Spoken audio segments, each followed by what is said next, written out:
Fascist Sheikh হাসিনার দেশ ছেড়ে পালানোর ৫ আগস্ট আজ ছাত্র জনতার রক্তরঞ্জিত বিজয়ের দিন। বিকেল ৫টায় সংসদের দক্ষিণ প্লাজায় জুলাই ঘোষণাপত্র পাঠ করবেন প্রধান উপদেষ্টা। ফ্যাসিবাদের মূল উৎপাটনের আহ্বান রাষ্ট্রপতির। আর কথামালা নয়, সরকারের প্রতিশ্রুতি পূরণের আহ্বান তারেক রহমানের। কোনোভাবেই ফ্যাসিবাদ ফিরতে দেয়া হবে না, নেতাদের হুঁশিয়ারি। দেখছিলেন ক্রাউন সিমেন্ট সংবাদ শিরোনাম, এবারে বিস্তারিত। শুরুতেই জুলাই গণ অভ্যুত্থানের সংবাদ। ৫ আগস্ট ২০২৪। কেউ বলে গণ অভ্যুত্থান, কারো কাছে লাল বিপ্লব, কারো কাছে বাংলা বসন্ত। গত বছরের এই দিনে আন্দোলনের মুখে দেশ ছেড়ে পালিয়েছিলেন স্বৈরশাসক শেখ হাসিনা। জনরোষ থেকে বাঁচতে পালিয়ে গেছেন প্রভাবশালী সব মন্ত্রী, সংসদ সদস্য, ছাত্র জনতার রক্তে হাত রাঙানো পুলিশ বাহিনীর সদস্যরা। এই দিনেই কারফিউ ভেঙে রাজপথে নেমে আসে জনস্রোত। ভোটারবিহীন নির্বাচনে ক্ষমতায় চেপে বসা আর বিরোধী মতের মানুষ নিধনের সকল কুটচালের পরিসমাপ্তি ঘটে হাজারো ছাত্র জনতার রক্তস্নাত বিজয়ে। মুহিবুল্লাহ মুহিবের রিপোর্টে বিস্তারিত।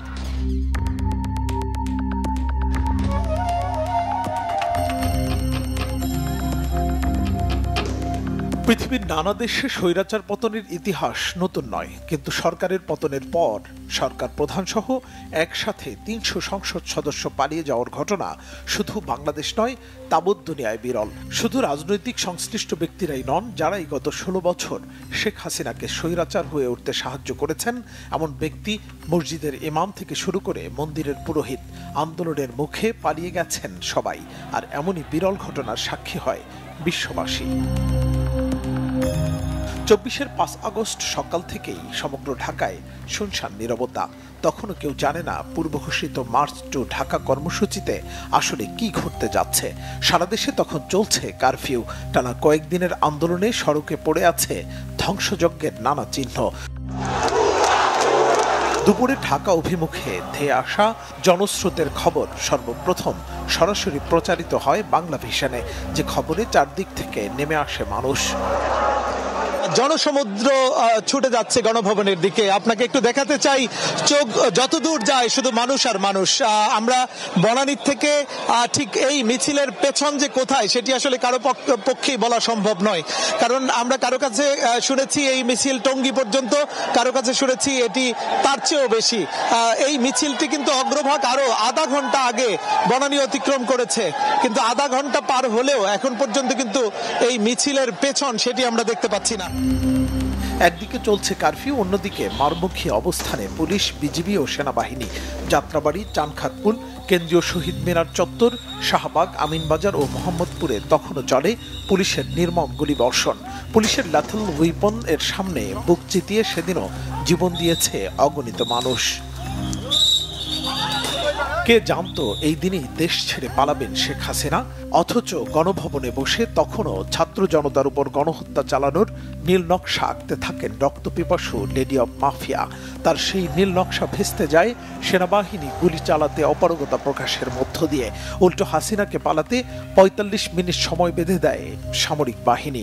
এরপর সেনাবাহিনীর হেলিকপ্টার যোগে এয়ারপোর্টে গিয়ে বিমান বাহিনীর একটি কার্গো বিমানে ভারতে পালিয়ে যায় ফ্যাসিস্ট শেখ হাসিনা। হাসিনার এমন পালিয়ে যাওয়ার তথ্য তখনও জানে না পুলিশ, তাই পালানোর পরেও ছাত্র জনতার সাথে যুদ্ধ চালিয়ে যায় তারা। এর মধ্যে জাতির উদ্দেশ্যে ভাষণ দেওয়ার ঘোষণা দেন সেনাপ্রধান জেনারেল ওয়াকারুজ্জামান। ১:৩০টার দিকে রাস্তা ছেড়ে দেয় পুলিশ ও সেনাবাহিনী। বেলা ২টার দিকে হাসিনা পালিয়ে যাবার খবরে রাজপথে নামে জনতার ঢেউ, যে ঢেউ চূর্ণ বিচূর্ণ করে দেয় স্বৈরাচারের মস্তককে। ঢাকা সহ সারা দেশের মানুষ রাস্তায় নেমে ভাসতে থাকে আনন্দ জোয়ারে। রাষ্ট্রের উপর ১৬ বছর চেপে বসা জগদ্দল পাথর সরে যাওয়ায় খোলা আকাশের নিচে সৃষ্টিকর্তার কাছে সিজদায় লুটিয়ে পড়ে মানুষ। বিকেল ৪টায় সেনাপ্রধান জেনারেল ওয়াকারুজ্জামান আনুষ্ঠানিকভাবে শেখ হাসিনার পদত্যাগ ও ইন্টারিম গভর্নমেন্ট ফর্মের ঘোষণা দেন। প্রিয় দেশবাসী, দেশে একটা ক্রান্তিকাল চলছে। আমি সমস্ত রাজনৈতিক দলের নেতৃবৃন্দকে এখানে আমন্ত্রণ করেছিলাম। আমরা একটা সুন্দর আলোচনা করেছি। আমরা এখন মহামান্য রাষ্ট্রপতির কাছে যাব, যে এই ইন্টারিম গভর্নমেন্ট ফর্মের ব্যাপারে ওনার সাথে আলাপ আলোচনা করে আমরা একটা ইন্টারিম গভর্নমেন্ট ফর্ম করে দেশ পরিচালনা করব। আমি আপনাদের কথা দিচ্ছি, সমস্ত হত্যা, সমস্ত অন্যায়ের বিচার আমরা করব।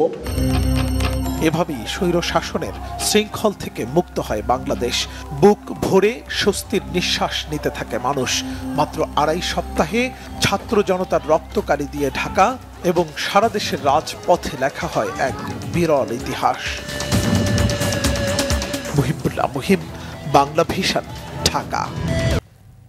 বহুল প্রত্যাশিত জুলাই ঘোষণা আজ বিকেল 5টায় জাতীয় সংসদের দক্ষিণ প্লাজায় জুলাই ঘোষণাপত্র পাঠ করবেন প্রধান উপদেষ্টা ডক্টর মোহাম্মদ ইউনূস। প্রধান উপদেষ্টার ভেরিফাইড ফেসবুক পেজে দেয়া পোস্টে জানানো হয়েছে, জুলাই ঘোষণার অনুষ্ঠান শুরু হবে সকাল 11টায়। দিনভর নানা আনুষ্ঠানিকতা শেষে বিকেল 5টায় ঐতিহাসিক জুলাই ঘোষণাপত্র পাঠ করা হবে। অনুষ্ঠানের সবশেষ আয়োজন হিসেবে রাত 8টায় থাকবে আর্টসেলের গান। বিএনপি সহ গুরুত্বপূর্ণ রাজনৈতিক দলগুলোর মতামত নিয়ে জুলাই ঘোষণাপত্র চূড়ান্ত করেছে অন্তর্বর্তী সরকার। এদিকে জুলাই গণ অভ্যুত্থান দিবস উপলক্ষে বাণীতে প্রধান উপদেষ্টা ডক্টর মোহাম্মদ ইউনূস বলেন, পতিত স্বৈরাচার ও তার স্বার্থালোভী গোষ্ঠী এখনও দেশকে ব্যর্থ করার ষড়যন্ত্রে লিপ্ত। দলমত নির্বিশেষে সবাইকে ঐক্যবদ্ধভাবে এই ষড়যন্ত্র মোকাবেলা করার আহ্বান জানান তিনি। বলেন, টেকসই রাজনৈতিক সমাধানের পাশাপাশি শান্তিপূর্ণ, অবাধ ও নিরপেক্ষ নির্বাচনের মাধ্যমে জনগণের কাছে রাষ্ট্রের সকল ক্ষমতা ফিরিয়ে দিতে অন্তর্বর্তী সরকার অঙ্গীকারবদ্ধ।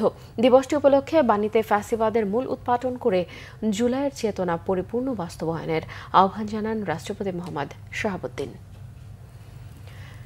বিএনপির ভারপ্রাপ্ত চেয়ারম্যান তারেক রহমান বলেছেন, এই মুহূর্তে দেশের মানুষ কথামালার রাজনীতি চায় না, প্রতিশ্রুতি চায় না, প্রতিশ্রুতির বাস্তবায়ন চায়। তারেক রহমান জানান, ফ্যাসিবাদ বিরোধী আন্দোলনে জাতীয়তাবাদী যুবদল শত নির্যাতনের পরেও রাজপথ ছাড়েনি। সুতরাং জনগণের সেই আস্থা ধরে রাখতে হবে। রিপোর্ট করছেন সিকান্দার রহমান। জুলাই আগস্ট গণ অভ্যুত্থান, শোক ও বিজয়ের বর্ষপূর্তি উপলক্ষে জাতীয়তাবাদী যুবদলের অনুষ্ঠান। এতে বিএনপির ভারপ্রাপ্ত চেয়ারম্যান তারেক রহমান বলেন, শহীদদের প্রতিদান দেয়া সম্ভব নয়। শহীদদের আকাঙ্ক্ষার বাংলাদেশ গড়ে তোলার মাধ্যমে তাদের প্রতি সম্মান জানানো জরুরি। এই সাহসী মানুষগুলো জীবন দিয়ে দেশকে ফ্যাসিবাদ মুক্ত করে গেছেন। বাংলাদেশ এই শহীদদের কাছে ঋণী। বক্তব্যে শহীদ রাষ্ট্রপতি জিয়াউর রহমান প্রবর্তিত নতুন কুড়ি ও খাল খনন কর্মসূচির কথা উল্লেখ করেন তারেক রহমান। জনগণের ভোটে দায়িত্ব পেলে কর্মমুখী শিক্ষা ও কারিগরি প্রশিক্ষণের মাধ্যমে বেকার সমস্যা সমাধানের কথা জানান বিএনপির ভারপ্রাপ্ত চেয়ারম্যান। গুরুত্ব দেন ভাষা শেখার ওপর। কথা বলেন আগামী জাতীয় সংসদ নির্বাচন প্রসঙ্গে। এই মুহূর্তে বাংলাদেশের মানুষ কথামালার রাজনীতি আর চাচ্ছে না। তারা একটি পরিবর্তন চাচ্ছে, প্রতিশ্রুতি চাচ্ছে না, বরং প্রতিশ্রুতির বাস্তবায়ন চাচ্ছে। জনগণ এখন সুস্থ পরিকল্পনা গ্রহণ এবং প্রতিশ্রুতির বাস্তবায়ন চায় এবং জনগণের সেই প্রত্যাশা পূরণের লক্ষ্যে বিএনপি জনগণের জীবন মান উন্নয়নের সুনির্দিষ্টভাবে কতগুলো পরিকল্পনা গ্রহণ করছে। বহু কিছু করার আছে, বাট শুরু করতে হবে এক জায়গা থেকে। এই পরিকল্পনাগুলো বাস্তবায়নের জন্য কিন্তু প্রয়োজন আমাদের জনগণের সমর্থন। শুধু জনগণের সমর্থনই প্রয়োজন নয়, একই সাথে প্রয়োজন সমগ্র বাংলাদেশের জনগণের সহযোগিতা। প্রয়োজন বিএনপির প্রতি জনগণের রায়। কারণ আমরা মনে করি জনগণই বিএনপির সকল রাজনৈতিক ক্ষমতার উৎস। নাগরিকদের প্রাথমিক স্বাস্থ্যসেবা নিশ্চিত করতে প্রতিকারের চেয়ে প্রতিরোধের দিকেই বেশি মনোযোগ দেওয়ার কথা জানান তারেক রহমান। এক্ষেত্রে নারীর কর্মসংস্থানের সম্ভাবনার কথাও উল্লেখ করেন তিনি। সতর্ক করেন দলের নেতা কর্মীদের। বিগত 1.5 দশকের ফ্যাসিবাদ বিরোধী আন্দোলনে যুবদলের নেতাকর্মীরা নির্যাতন, নিপীড়ন উপেক্ষা করেও রাজপথে আন্দোলনে সক্রিয় ছিলেন। আন্দোলন করতে গিয়ে ফ্যাসিবাদী সরকারের পতিত পলাতক ফ্যাসিবাদী সরকারের শত নির্যাতনে ও নিপীড়নেও যুবদল পিছিয়ে যায়নি, রাজপথ ছেড়ে যায়নি। তারা শুধুমাত্র জুলাই আগস্টের গণ অভ্যুত্থানে যুবদলের 78 জন নেতাকর্মী শহীদ হয়েছেন। জনগণ আপনাদের সঙ্গে ছিল, আপনাদের প্রতি জনগণের বিশ্বাস ছিল। এই কারণেই আপনারা সাহসের সঙ্গে প্রতিবাদ, প্রতিরোধ গড়ে তুলতে পেরেছেন। সুতরাং আপনাদের প্রতি জনগণের সেই আস্থা ও বিশ্বাস ধরে রাখুন। মনে রাখবেন, জনগণের আস্থা অর্জন করতে পারলে আপনি নেতা, জনগণ প্রত্যাখ্যান করলে আপনি নেতা নন। তারেক রহমান জানান, বাংলাদেশের জনগণ পরিবর্তন চায়, সেজন্য বিএনপি এখন কর্মসূচি ঠিক করছে। প্রশাসনিক সহায়তায় নেতৃত্ব হয়তো প্রদর্শন করা যায়, কিন্তু জনগণ সহায়তা করলে নেতৃত্ব দেওয়া যায়। সিকান্দার রেমান, বাংলাভিশন, ঢাকা। বিএনপি মহাসচিব মির্জা ফখরুল ইসলাম আলমগীর বলেছেন, আবারও অস্থিরতা তৈরির ষড়যন্ত্র চলছে যাতে দেশ গণতন্ত্রে ফিরে যেতে না পারে। আর দলের স্থায়ী কমিটির সদস্য মির্জা আব্বাস বলেছেন, এক ফ্যাসিবাদকে তাড়িয়ে আরেক ফ্যাসিবাদ আসতে দেওয়া হবে না। আহমেদ সরওয়ারের রিপোর্ট।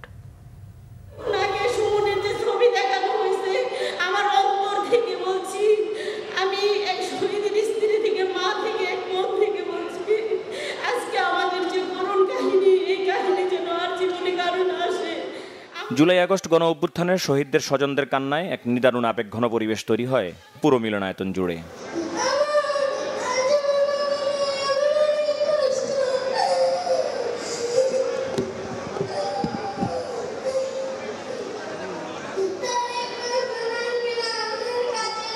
দেশে ফিরে আসার এই আকুতি সমর্থন জানায় ফ্যাসিবাদ বিরোধী আন্দোলন ও আমার না বলা কথা অনুষ্ঠানে উপস্থিত বিএনপি ও যুবদলের নেতাকর্মীরা।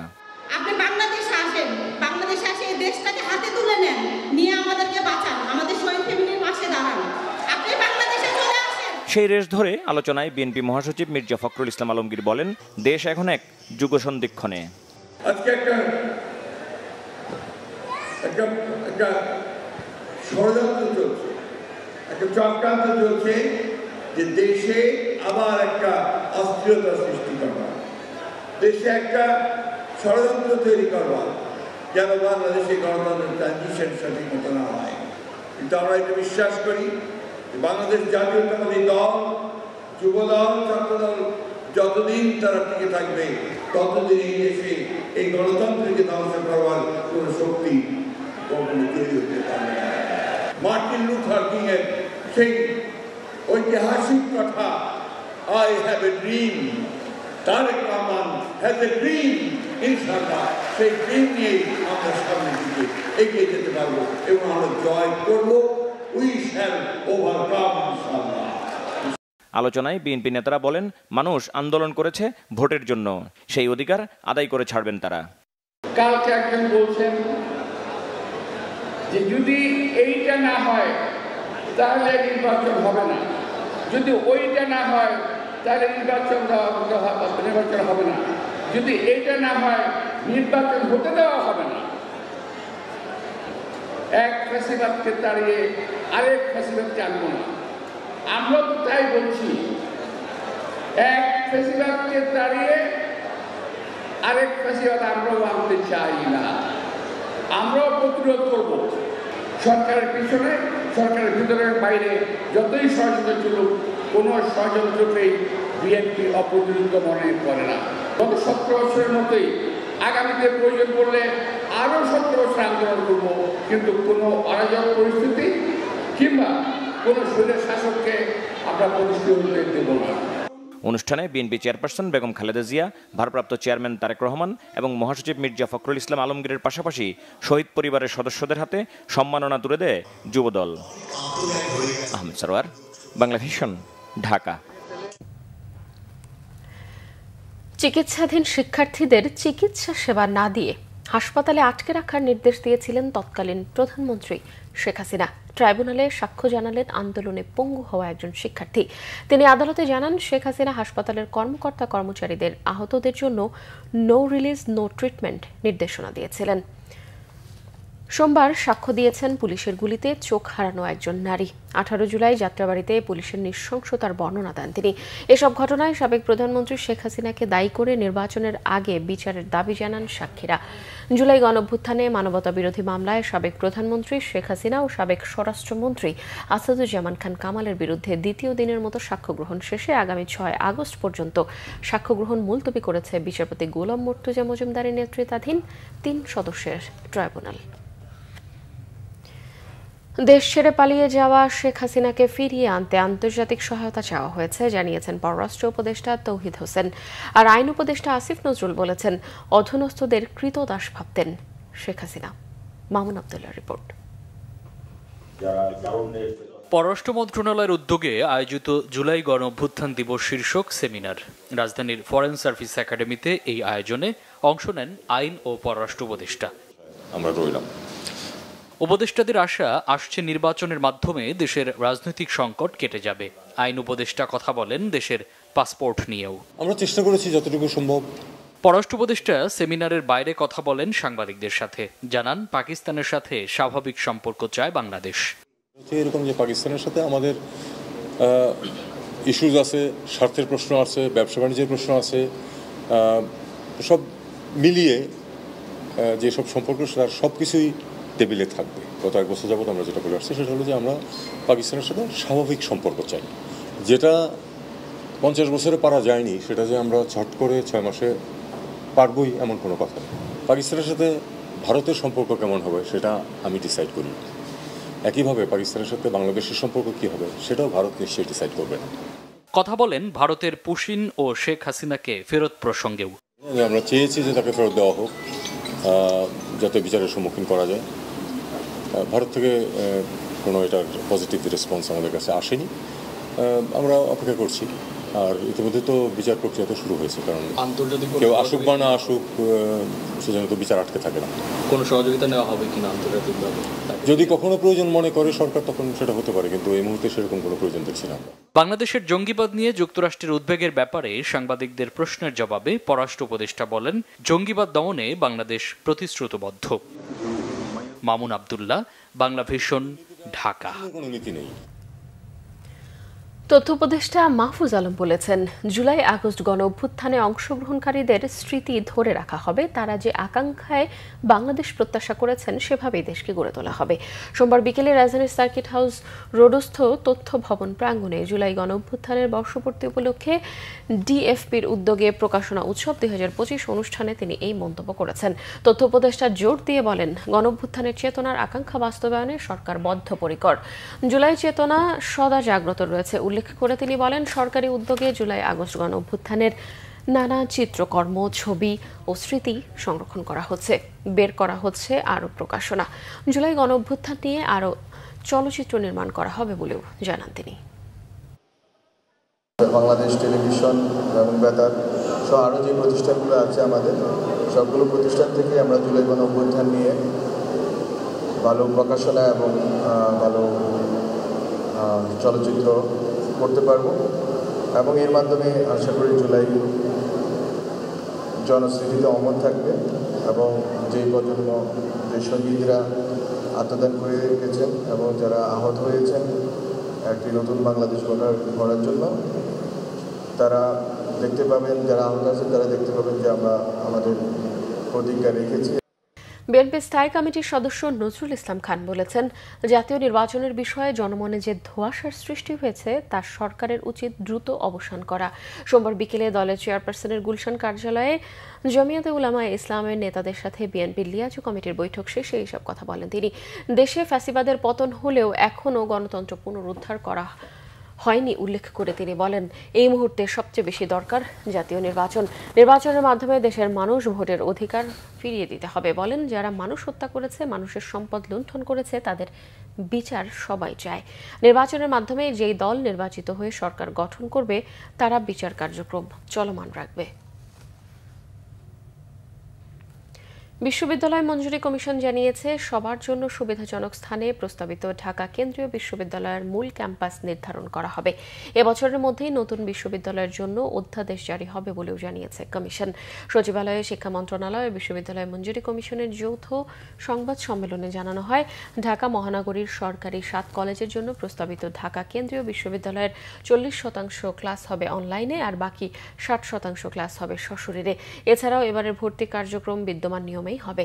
সংবাদ সম্মেলনে জানানো হয়, কলেজগুলোর বিদ্যমান উচ্চ মাধ্যমিক পর্যায়ে অক্ষুণ্ণ থাকবে। নতুন এই বিশ্ববিদ্যালয়ের একটি কলেজ 1 বা একাধিক স্কুল ভিত্তিক ক্লাস হবে।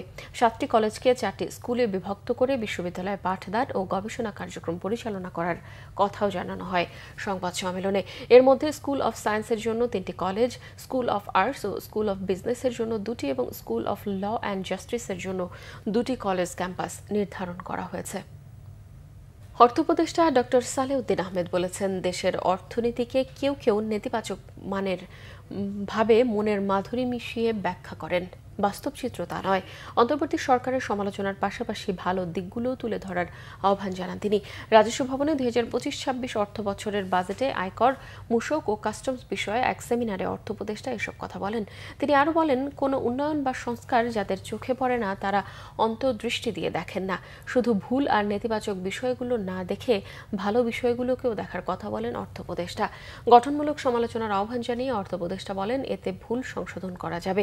এ সময় এনবিআর চেয়ারম্যান আব্দুর রহমান খান জানিয়েছেন, রাজস্ব নিয়ে আইনের খুব বেশি বাকি নেই, তবে কেবল আইন দিয়ে রাজস্ব আয় বাড়ানো যাবে না। প্রয়োজন আইনের যথাযথ প্রয়োগ। কর ফাঁকি ও অনিয়ম দূর করা না গেলে কখনোই রাজস্বের লক্ষ্যমাত্রা পূরণ সম্ভব হবে না বলেও এনবিআর চেয়ারম্যান জানিয়েছেন। সংবাদ শেষ করব ক্রাউন সিমের শিরোনামগুলো আরও একবার জানিয়ে। ফ্যাসিস্ট শেখ হাসিনার দেশ ছেড়ে পালানোর 5 আগস্ট আজ ছাত্র জনতার রক্তে রঞ্জিত মহাবিজয়ের দিন। বিকেল 5টায় সংসদের দক্ষিণ প্লাজায় জুলাই ঘোষণাপত্র পাঠ করবেন প্রধান উপদেষ্টা। ফ্যাসিবাদের মূল উৎপাটনের আহ্বান রাষ্ট্রপতির। আর কথামালা নয়, সরকারকে প্রস্তুতি পূরণের আহ্বান তারেক রহমানের। কোনোভাবেই ফ্যাসিবাদ ফিরতে দেয়া হবে না, নেতাদের হুঁশিয়ারি। দর্শক, এই ছিল এখনকার মতো। পরের সংবাদ সকাল 10টায়, এর আগে সকাল 9টায় রয়েছে নিউজ টপ 10 দেখার আমন্ত্রণ রইল। এতক্ষণ সাথে থাকায় ধন্যবাদ সবাইকে।